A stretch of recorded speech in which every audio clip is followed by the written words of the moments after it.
સૂર્ય નમસ્કાર કરશો એટલે આ શરીર જે છે એ અનેક પીડાઓથી બચી જશે. શરીરને થોડોક વ્યાયામ મળશે એટલે શરીરના જેટલા દુઃખ છે એ બધા દુઃખ પણ નિવૃત્ત થશે.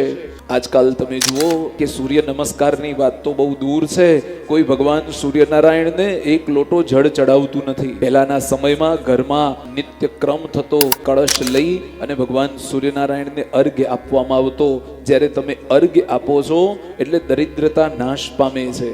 એ તનની દરિદ્રતા હોય, મનની દરિદ્રતા હોય કે ધનની દરિદ્રતા હોય. અને હવે તો સૂર્યવંશી માણસો થયા છે. ભગવાન સૂર્યનારાયણ બરાબર મધ્યમાં આવે ત્યારે તો આપણો દિવસ શરૂ થાય છે.